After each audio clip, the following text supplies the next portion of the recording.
네, 할렐루야. 오늘도 이렇게 오후 예배에 참석하신 우리 모든 동산교회 성도님들을 주님의 이름으로 환영합니다.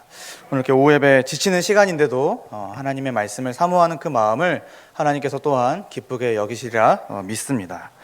오늘은 디모데후서 3장의 말씀을 갖고 신앙의 근간이라는 제목으로 함께 말씀을 나누고자 하는데 상당히 지금 제가 떨립니다. 왜 떨리냐면요, 이 오늘 선택한 이 본문은 제가 너무나도 좋아하는 말씀이기 때문에 그렇습니다. 특별히 이 사역을 시작하면서부터 제가 마음에 품었고 지금도 틈이 나면은 묵상하는 말씀 중에 하나가 바로 이 디모데후서의 말씀입니다. 그래서 너무 기쁩니다. 이 귀한 말씀을 우리 성도님들과 함께 나눌 수 있다는 기쁨, 또 이 말씀을 설교하지만 이 설교를 또 저에게 적용한다라는 그 마음 가운데 너무나 큰 기쁨이 있어서 상당히 떨리는 상태이지만 한번 침착하게 한번 말씀을 또 살펴보도록 하겠습니다. 저는 오후 예배 시간 가운데 우리 성도님들과 함께 사도신경, 특별히 이 우리가 신앙 고백이 무엇인가를 좀 나눠보려고 살펴보려고 합니다. 다른 성도님들, 이 사도신경을 비롯하여 신앙 고백이라고 하는 것은 그저 예배 순서 중에 일부가 아니라 바로 우리 개인의 정체성을 규명하는 것이고 우리 교회를 교회되게 만드는 아주 기초 중에 기초라고 말을 할 수가 있습니다. 그래서 온 교회는, 바꿔 말하면 온 성도는 우리가 무엇을 고백하고 있는지, 이 신앙 고백의 내용이 무엇이고 의미가 무엇인지를 바르게 알 필요가 있다라고 하는 것입니다. 그래서 우리가 지난 시간에, 사실 2달 전이긴 한데요, 지난 시간에 우리가 마태복음 본문을 통해서 이 교회가 사도적 신앙 고백 위에 세워진다라고 하는 아주 위대한 성경적 원리를 함께 살펴보았습니다. 그래서 마태복음 16장 15절부터 18절 말씀이었는데요, 제가 자막을 따로 준비를 못해가지고 제가 읽어드리도록 하겠습니다. 마태복음 16장 15절부터 18절 말씀입니다. 이르시되 너희는 나를 누구라 하느냐? 시몬 베드로가 대답하여 이르되 주는 그리스도시요 살아계신 하나님의 아들이시니이다. 예수께서 대답하여 이르시되 바요나 시몬아, 내가 복이 있도다. 이를 내게 알게 한 이는 혈육이 아니요 하늘에 계신 내 아버지시니라. 또 내가 내게 이르노니 너는 베드로라. 내가 이 반석 위에 내 교회를 세우리니 음부의 권세가 이기지 못하리라. 예수님께서는 예루살렘으로 올라가시는 중에 빌립보 가이사랴라고 하는 지방, 여기는 당시 황제 숭배를 비롯해서 수많은 우상 숭배가 이루어지는 아주 그런 타락한 장소였죠. 그곳에서 예수님께서 제자들에게 물어보셨습니다. 나를 누구라 하느냐? 즉 예수님께서 제자들이 자신을 어떻게 알고 믿고 있는지를 확인하려고 이곳에서, 이 장소에서 질문을 던지신 것이죠. 그랬을 때 먼저 예수님이 물어보신 건 사람들의 생각이었습니다. 사람들이 나를 누구라 하느냐 하니까 이 제자들이 예수님에 대해서 사람들의 의견을 말하기를 세례 요한, 엘리야 혹은 예레미야와 같은 위대한 선지자 중에 한 명입니다 라고 대답을 했습니다. 오늘날 우리로 말을 하자면은 성인 군자 중 혹은 좀 종교적 지도자 중에 좀 괜찮은 사람 정도로 생각을 했던 거죠. 그러자 12제자를 대표해서 베드로가 당당하게 고백을 했습니다. 주는 그리스도시요 살아계신 하나님의 아들이십니다. 바로 그는 예수님을 그리스도이자 하나님의 아들로 정확하게 알고 정확하게 고백을 한 것이지요. 그러자 예수님께서 그 베드로의 고백을 들으시고 귀하다, 복되다 라고 말씀을 해 주셨습니다. 칭찬하신 것이지요. 그리고 그 뒤에 그 반석, 바꿔 말하면 베드로가 고백한 그 신앙 고백, 또 바꿔 말하면 12제자 모두가 고백하는 그 신앙 위에 내 교회를 세우겠다라고 말씀을 해주셨습니다. 이처럼 주님의 교회는요, 주님에 대한, 교회의 머리이신 주님에 대한 올바른 신앙 고백으로만 세워질 수가 있습니다. 사랑하는 성도님들, 교회는 다른 무엇으로 세워지는 것이 아닙니다. 오직 예수 그리스도와 그리고 그분을 보내어 주신 하나님 아버지에 대한 올바른 신앙 고백, 올바른 신앙 위에 교회가 세워지는 것입니다. 이것은 우리가 정한 것이 아닙니다. 바로 교회의 머리요, 온 우주 만물의 주인이신 하나님 아버지와 우리 주 예수 그리스도께서 정하신 바입니다. 그러므로 우리는 매일 우리의 신앙 고백을 점검해야 합니다. 우리가 삼위 하나님에 대해서, 하나님 아버지와 예수 그리스도와 그리고 성령 하나님에 대해서 올바르게 믿고 있는가를 날마다 점검해야 된다라고 하는 것이죠. 그래서 특별히 사도신경에 기록된 이 조항들을 따라서 내가 바르게 알고 바르게 믿고 그래서 그 믿는 그 믿음대로 살고 있는가? 점검하는 것이 바로 성도의 자세고 또 그것이 교회를 세우는 일이다라는 것을 우리가 지난 시간에 살펴보았습니다. 그래서 우리 동산교회는 끊임없이 우리들의 신앙 고백을 확인하고 점검하며 그래서 날마다 이 믿음이 새로워져서 하나님이 칭찬하시는 교회가 되기를 주님의 이름으로 축복합니다. 오늘은 이 신앙 고백에 대한 두 번째 시간으로서 이 신앙 고백을 가능하게 하는, 즉 우리가 신앙 고백할 수 있는 이유, 근간에 대해서 함께 좀 생각해 보고자 합니다.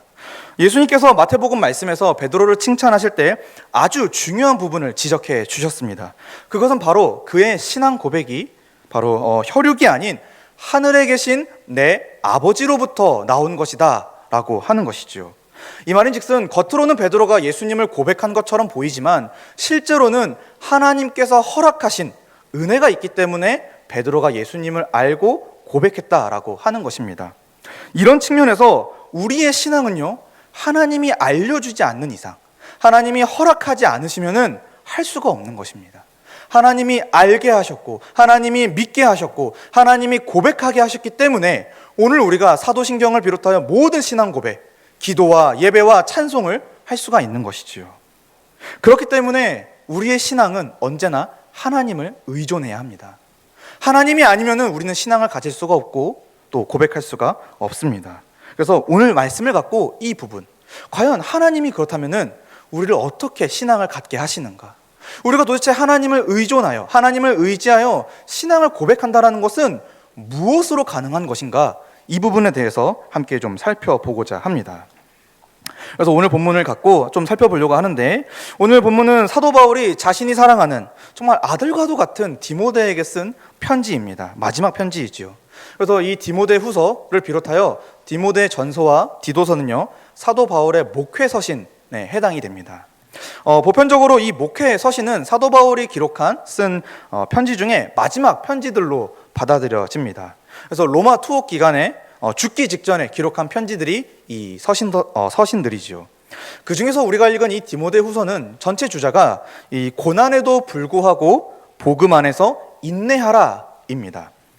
물론 이제 이렇게 목회 서신이다라고 명명했기 때문에 꼭 목회자들, 저와 같은 말씀 사역자들만 이 성경을 읽어야 되는 것은 아닙니다.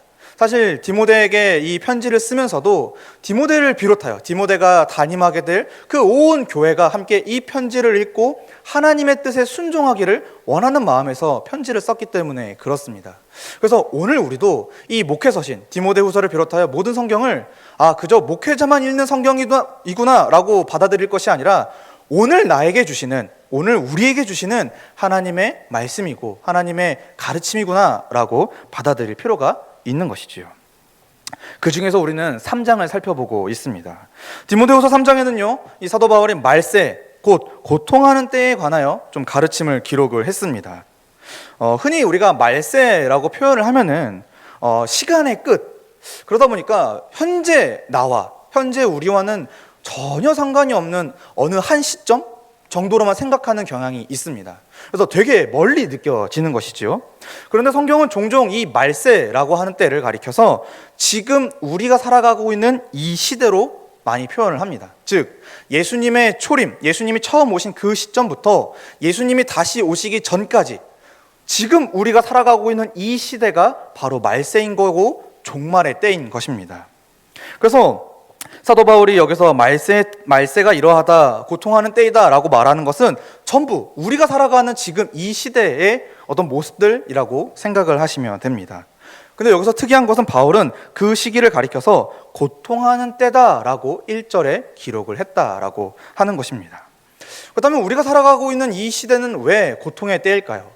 그래서 두 가지 이유를 우리가 생각해 볼 수가 있습니다. 디모데후서 3장 2절부터 8절 사이에 보면은 이 일반적인 사회의 분위기가 어떠한지를 좀 사도 바울이 설명을 하고 있습니다. 2절부터 8절에 이르기까지 바울은 고통하는 이 말세의 때의 사회 분위기가 어떤 거냐 했을 때 가장 특징적인 것은 사람들이 자기 자신을 사랑한다라고 하는 것입니다. 자기 자신을. 이것은 그냥 단순히 나를 소중히 한다가 아니라 다른 누구보다도 무엇보다도 나를 우선시하는 개인적이고 이기적인 그러한 마음과 모습이 바로 이 말세의 특징이다라고 라고 말을 하고 있는 것이지요. 즉 자기 중심적인 생각이 만연해지는 것.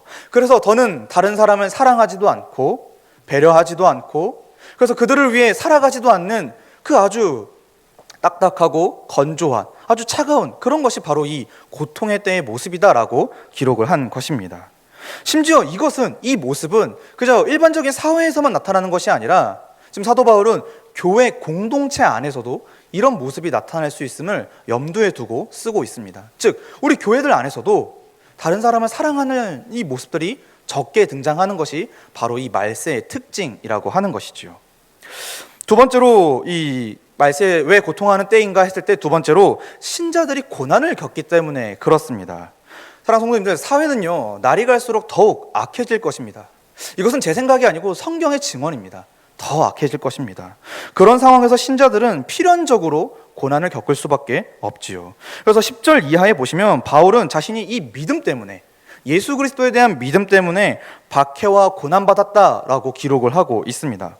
이것은 무슨 말입니까? 즉 이 편지를 읽고 이제 목회를 하게 될 디모데 역시도 믿음 때문에 고난과 박해를 받게 될 것이다 라고 사도 바울이 알려주고 있는 것이지요.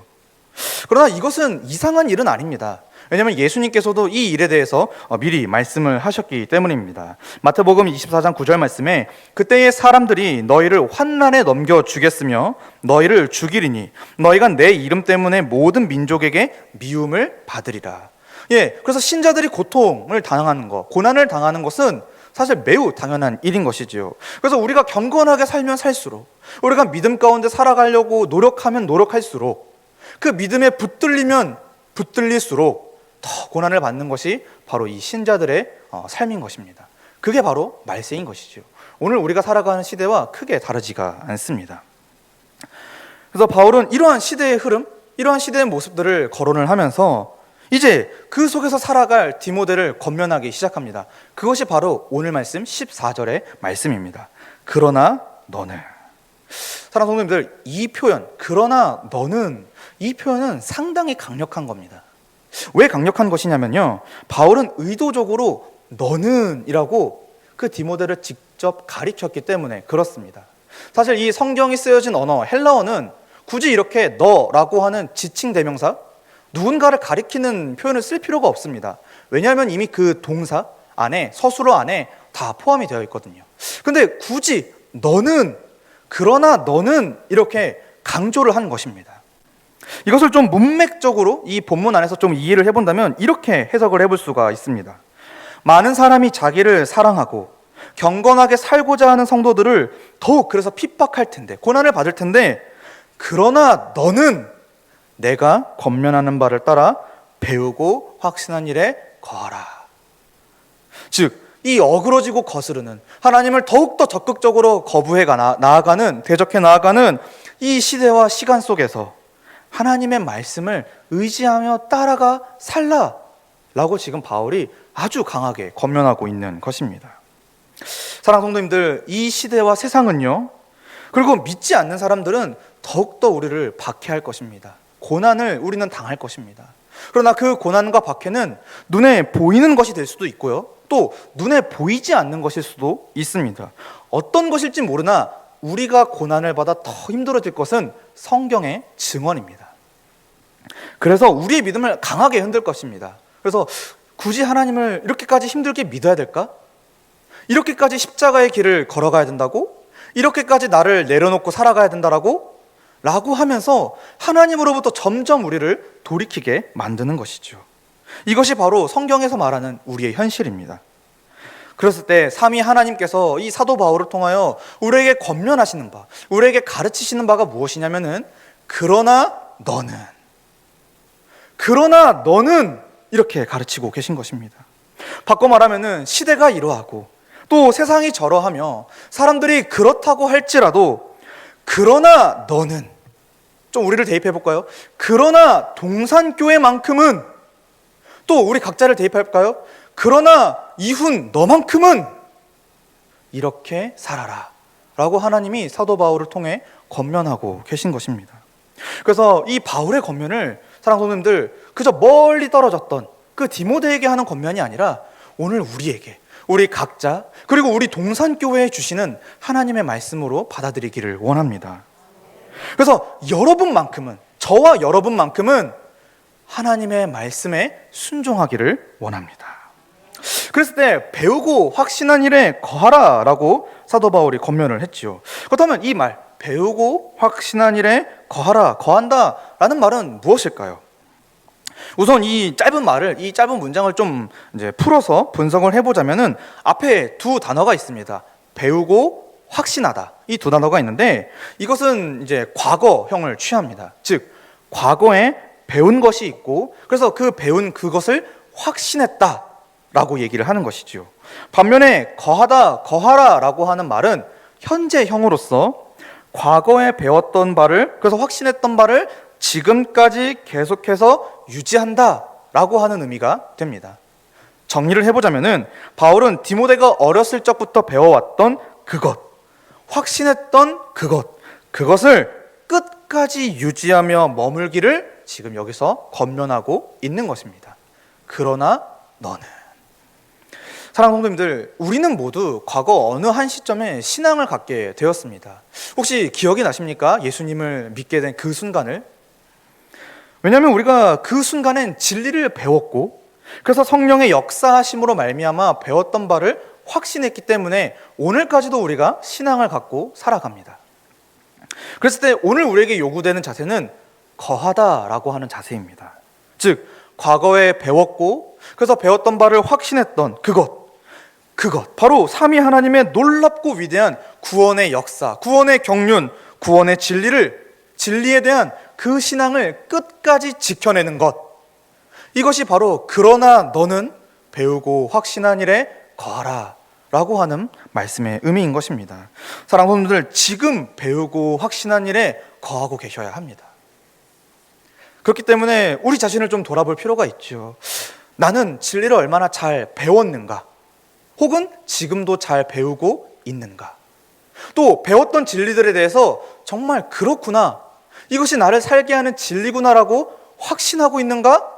또 확신했던가?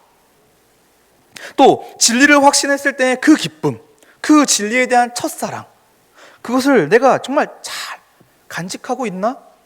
이런 것들을 우리가 좀 돌아볼 필요가 있는 것이지요. 그래서 매일매일 우리의 심령이 이 말씀 앞에 새로워져야 하는 것입니다. 그래서 이 시간 이 말씀을 통하여서 또 이번 한 주를 살아가시게 될 때 점검해 보시길 바랍니다. 배우고 확신한 일에 거하고 있나? 그랬을 때 오늘 이 시대에 우리가 거하고 배우며 확신하여 거해야 할 것은 오직 살아계신 하나님의 말씀인 성경뿐입니다. 본문을 보시면은 이제 14절 끝부분에 보시면 너는 내가 누구에게서 배운 것을 알며 또 어려서부터 성경을 알았나니. 지금 여기서 사도 바울이 증언하기로는 디모데는 어려서부터 성경을 잘 배워왔다라고 진술을 하고 있습니다. 실제로 디모데후서 1장에 보면은 이 디모데는 외조모와 어머니로부터 이 성경에 대해서 철저하게 배웠다라고 진술이 되어 있습니다. 그리고 지금 디모데는 이제 에베소 교회를 담임하게 될 정도의 신앙을 갖게 되었고 이제 사도 바울 선배 목회자로부터 권면을 받고 있는 것이지요. 그랬을 때 이 디모데가 이만큼 정말 어려서부터 잘 신앙이 자라와서 한 교회를 담임할 정도의 신앙이 되었던 것은 어렸을 적부터 이루어진 특별히 이 성경을 근거로 한 신앙 교육 때문이었다라고 우리가 좀 생각을 해볼 필요가 있습니다. 즉, 믿음의 이 가정 안에서 성경을 바탕으로 한 철저한 신앙 교육을 받았기 때문에 디모데 그가 이 정도의 신앙을 갖게 된 것이지요. 여기서 우리가 잠깐 하나의 적용을 좀 해보자면은 사랑하는 성도님들, 이런 측면에서 교회에서 이루어지는 또 가정에서 이루어지는 신앙 교육이 대단히 중요합니다. 가정에서조차도 이 하나님의 말씀인 성경을 가르쳐야 하고요. 또 교회에 와서는 그 가르침을 더 넓게, 더 풍성하게, 더 깊게 배워야 하는 것이지요. 그래서 교회와 가정은 이 아이들 다음 세대의 믿음의 중요한 학습 기관이다라고 또 많은 학자들이 설명하기도 합니다. 그래서 사랑하는 성도님들, 우리 교회 안에서 주일학교가 있죠. 그래서 이 주일학교를 위해서 많이 기도해 주시기를 바랍니다. 특별히 오늘까지 유치부가 성경학교를 마무리 지었고 이제 중고등부가 수련회를 떠나게 될 거고요. 또 8월 달에 유초등부가 성경학교를 진행하게 됩니다. 그래서 이 다음 세대가 정말 믿음이 잘 자랄 수 있도록, 오늘 이 디모데와 같은 훌륭한 믿음의 사람이 될 수 있도록 기도해 주시기를 바랍니다. 그래서 이 성경이 정말 중요한 교육의 도구구나라는 것을 우리가 좀 생각해 볼 수가 있고요. 다시 본문으로 돌아와서, 그래서 디모데가 어려서부터 성경을 배웠다라고 사도 바울이 증언을 하고 있는데, 여기서 이렇게 사도 바울이 성경에 대해서 네가 성경을 배웠다, 너가 성경을 알고 있다라고 강조하는 것은 의미가 있기 때문에 그렇습니다. 바로 15절에 보시면 성경은 능히 너로 하여금 그리스도 예수 안에 있는 믿음으로 말미암아 구원에 이르는 지혜가 있게 하기 때문에 성경을 강조하고 있는 것입니다. 예, 성경만이 능히 구원에 이르는 믿음을 갖게 합니다. 이것이 오늘 설교의 핵심입니다. 사랑하는 성도님들, 성경을 통해서만 예수 그리스도를 깨달아 믿을 수가 있는 것입니다. 그래서 궁극적으로 구원에 이를 수가 있는 것이죠. 바꿔 말하면은 성경 외에 다른 매체, 다른 수단, 다른 방법, 다른 무언가로도 구원에 이를 수가 없습니다. 오직 기록된 말씀인 성경, 즉 신구약 말씀과, 그래서 그것으로 드러난 하나님의 뜻을 믿는 자만이 구원에 이를 수가 있고 영생을 누릴 수가 있는 것입니다. 사랑하는 성도들, 오직 성경입니다. 이것이 바로 종교 개혁자들이 외쳤던 슬로건이죠. 오직 성경. 그래서 성경만이 우리의 모든 것이다. 성경만이 우리 신앙의 기준이다. 성경만이 우리 삶에 충분하다라는 믿음이 우리에게 필요한 것입니다.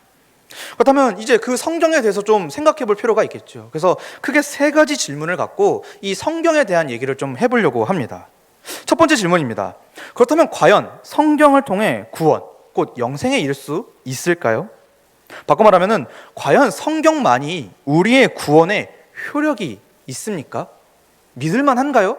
라고 질문을 던질 수가 있겠죠. 예, 그렇습니다.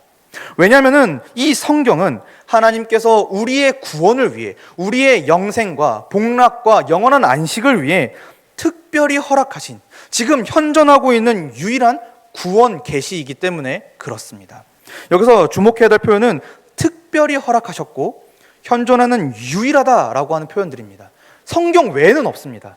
성경 외에는 구원에 이르는 계시가 없습니다. 이를 가리켜 특별 계시다라고 용어를 사용합니다. 즉 우리가 유한한 존재이기도 하면서도 동시에 우리가 죄로 말미암아 우리의 모든 것이 오염되어서, 그래서 구원에 이를 수 없는 우리이므로 하나님이 구원에 이르는 길을 알려주신 것입니다. 바로 이 성경을 통해서 말이죠. 그래서 성경은 구원 계시다라고 말을 하는 것입니다. 사랑하는 성도님들, 이 성경의 주된 목적이 무엇이냐면요, 구원입니다. 즉 우리가 어떻게 하면 영생에 이른가, 우리가 어떻게 하면 하나님과 교제하며 영원히 살 것인가를 다루는 게 성경의 목적이죠. 그래서 하나님은 우리가 성경을 읽고 기록된 내용들을 믿음으로써 구원에 이를 것이라고 반드시 약속해 주셨습니다.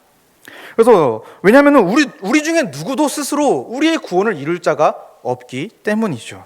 그래서 우리는 성경을 읽을 때마다 늘 인정해야 합니다. 내가 구원에 있어서 무능력하구나. 그러나 이 말씀을 주신 하나님은 전지전능하시구나. 그래서 그분이 주신 이 계시가, 이 말씀이 우리를 구원할 수 있는 거구나 라는 믿음이 우리에게 필요한 것이지요. 두 번째 질문입니다. 그렇다면 과연 성경에 뭐가 기록이 되어 있길래, 어떠한 내용이 기록되어 있길래 우리를 구원에 이르게 합니까? 또 성경에는 우리의 구원을 위한 진리가 충분히 기록되어 있습니까? 예, 그렇습니다. 하나님은 여러 명의 저자를 성령으로 감동하게 하셔서 우리의 구원에 필요한, 우리의 구원에 정말 충분한 진리를 다 기록해 두셨습니다. 그래서 종교개혁자 존 칼빈의 말을 빌리자면은, 성경에는 인간의 이성으로 받아들일 만한 성경에 대한 믿음을 견고하게 세우는 확고한 증거들이 충분히 넉넉합니다. 그래서 얼마든지 우리는 성경을 읽고 구원에 이르는 지혜, 구원이 무엇인지, 영생이 무엇인지를 알 수가 있고, 그래서 그 믿음으로써 이룰 수가 있는 것이지요. 사랑하는 성도님들, 성경은 구원의 진리를 담고 있습니다. 다루고 있습니다. 그랬을 때 그 구원의 진리가 무엇입니까? 바로 우리 주 예수 그리스도입니다. 그리고 그분이 행하신 모든 일, 특별히 십자가에 달려 우리를 대신하여 형벌대속적인 죽임을 당하시고, 그리고 부활하여 승천하여 주와 그리스도가 되어 우리 믿는 모든 자들을 다스리신다고 하는 그 진리가 바로 성경의 전부인 것입니다. 우리는 그 예수 그리스도를 믿을 때 구원에 이를 수가 있는 것이고, 성경은 그 예수 그리스도에 대하여 충분히 넉넉하게 가르쳐주고 있습니다. 이것을 믿으셔야 합니다. 아주 명료하게 다 이만큼씩이나 정말 필요 이상으로, 우리의 기대 이상으로 다 담아 두셨습니다. 성경을 의지하시기를 바랍니다. 세 번째 질문입니다. 그렇다면 과연 우리가 성경에 기록된 그 내용을 어떻게 믿을 수가 있습니까? 우리가 믿고자 했으니까 믿은 거 아닙니까? 아니요, 그렇지 않습니다. 우리가 성경을 하나님의 말씀으로 믿을 수가 있는 것은, 그래서 그 믿음으로 말미암아 구원에 이를 수 있는 것은 전적으로 성령 하나님께서 우리의 안에서부터 역사하셔서 이 성경 자체를 믿어지게 하셨기 때문에 우리가 믿는 것입니다. 즉 성령으로 말미암아 우리의 전 인격, 우리의 모든 것을 새롭게 거듭나게 하셔서, 그래서 하나님의 말씀을 올바르게 이해하고 받아들여 적용하여 순종하도록 하나님이, 성령 하나님이 도와주신 것입니다. 사랑하는 성도님들, 이런 측면에서 이렇게 본다면은 우리의 구원은요, 처음부터 끝까지 하나님이 하셨습니다. 하나님이 구원의 은혜를 베푸신 거고, 그래서 그 구원의 진리를 믿어지게 하셨고, 이제는 그 구원의 진리를 믿는 자들을 이르게 하실 것이니 우리가 여기서 무엇을 자랑할 수가 있겠습니까? 오직 하나님만 영광 받으실 줄로 믿습니다. 결국 구원에 이르는 지혜, 그래서 그것에 대한 신앙은 성경으로부터만 얻을 수가 있다. 그래서 우리가 성경을 의존해야 한다라고 하는 것이 바로 지금 사도 바울이 배우고 확신한 일에 거하라고 말하는 이유인 것입니다. 사랑하는 성도님들, 이 시대의 주요한 흐름 중에 하나가 무엇이냐면요, 무엇이든지 구원에 이르기만 하면 그만이다 라고 하는 것입니다. 그래서 이것도 믿어보고, 그래서 저것도 믿어보고, 이도저도 아닌, 그래서 나름대로 뭔가 구원은 준비해보는 그런 허망한 일들을 많이 하죠. 그러나 성경은 단호하게 말합니다. 성경 외에는 없다. 하나님이 허락하신 객관적인 이 진리의 계시, 그리고 성령의 역사하심 외에는 구원에 이를 길이 없다. 예수 그리스도의 십자가 복음 외에는 구원이 없다. 우리는 이걸 믿어야 합니다. 그래서 오직 성경이 우리에게 구원에 이르는 지혜를 줄 수 있는 하나님의 능력이 충만한 말씀인 것을 믿어야 합니다. 또 오히려 우리가 이 성경의 가르침이 우리의 신앙과 삶에 충만하다는 것, 충분하다는 그 사실을 믿어야 할 것입니다. 그래서 이 시대, 그러나 우리는 성경을 믿어야 합니다. 이렇게 우리가 성경을 의존할 때 올바른 신앙을 가질 수가 있고, 하나님이 기뻐하시는 거룩하고 그래서 의롭고 선한 삶을 영위할 수가 있는 것입니다. 이제 16절 말씀에 모든 성경은 하나님의 감동으로 된 것으로, 우리가 성경을 의존할 수 있는 또 다른 이유가 뭐냐면은 하나님의 감동으로 되었기 때문입니다. 즉 이 말씀, 우리가 갖고 있는 이 성경은 하나님의 감동으로 쓰여진 신적 권위가 있는 계시이므로 우리가 믿을 수 있고 의존할 수가 있다라고 하는 것이죠. 바꿔 말하면 이 성경을 믿지 않는다면, 이 성경에 기록된 말씀에 순종하지 않는다면 그것은 하나님을 불신하는 것이요 하나님께 불순종하는 것이다라고 우리가 또한 생각해 볼 것이지요. 그래서 사랑하는 성도님들, 우리는 성경 전체를 믿는 것입니다. 성경의 일부, 내가 좋아하는 구절, 내가 좋아하는 성경, 내가 좋아하는 장, 그것만을 믿는 게 아니라 성경 전체를 믿는 것입니다. 그래서 특별히 기록된 글자 하나하나마저도 하나님이 손수, 인간 저자들을 사용하여 쓰셨다. 그래서 이 성경은 하나님의 것이다라고 하는 강한 믿음이 우리에게 필요한 것이지요. 이제 16절 또 뒷부분을 보시면 그 성경이 이제 우리를 어떻게 지도하는가, 교훈과 책망과 바르게 함과 의로 교육합니다. 성경은 하나님께서 우리를 위해 하신 일, 이 구원의 역사가 얼마나 위대한 것인지를 알려줍니다. 그리고 성경은 하나님 앞에서 우리가 회개하고 돌이켜야 할 죄가 무엇인지를 깨달아 회개하도록 책망합니다. 또 우리가 죄를 지으며 살고자 할 때, 그래서 죄의 욕망을 억제하지 못할 때에 성경은 우리를 하나님의 뜻에 온전히 순종하는 모습으로 바로잡아주고 교정해줍니다. 그리고 의로 교육함으로써 무엇이 하나님이 기뻐하시는 일인지를 분별하도록 도와줍니다. 이것이 우리가 갖고 믿고 있는 성경인 것이지요. 사랑하는 성도님들, 결국 성경을 통해서만 하나님의 사람으로 17절 말씀처럼 온전하게 되어 모든 선한 일을 행할 능력을 갖추게 됩니다. 이것이 사도 바울이 오늘 우리에게 주는 말씀인 것이지요. 말씀을 맺습니다. 우리는 오직 이 하나님의 계신 성경을 통해서만이 하나님에 대한 올바른 신앙을 가질 수가 있고 고백할 수가 있습니다. 사도 바울의 가르침은 오늘 우리를 위한 것이지요. 그래서 오늘 우리도 이 시대와 사회 가운데에서, 이 시대와 상황 가운데서 하나님의 백성이요 예수 그리스도의 제자로 살아가기 위해, 그래서 참된 신앙을 고백하는 견고하고 올바른 성경적 교회가 되기 위해 성경을 의지해야 합니다. 사도 바울은 로마서 10장 10절 말씀에 사람이 마음으로 믿어 의에 이르고 입으로 시인하여 구원에 이르느니라. 근데 이 믿음을 17절에서는 믿음은 들음에서 나며 들음은 그리스도의 말씀으로 말미암았느니라. 예, 믿음은 말씀에서 생기는 것입니다. 바로 이 성경 말씀이죠. 그러므로 우리는 성경을 배워야 합니다. 성경을 확신해야 되고요, 성경 안에 거해야 합니다. 이것이 우리의 신앙의 근간이고 우리의 신앙을 세워주는 것이며 자라게 하고, 그래서 이 시대와 세상에서 구별된 하나님의 백성으로 살아가게 할 줄로 믿습니다. 그래서 생각 없이 성경을 읽거나 건성으로 대하지 않았으면 좋겠습니다. 진지한 자세로 성경을 읽고 배우기를 원합니다. 또 배울 뿐만이 아니라 마음으로부터 굳게 붙잡아 확신하기를 원합니다. 그리고 그것에 떨어지지 않도록 날마다 그 안에 거하기를 개인적으로 또 공동체적으로 함께 힘써 나가기를 원합니다. 그래서 사랑하는 성도님들, 말씀이 우리를 살립니다. 지금 여러분이 갖고 있는 그 성경에 대한 확신이 여러분을 구원에 이르게 할 것입니다.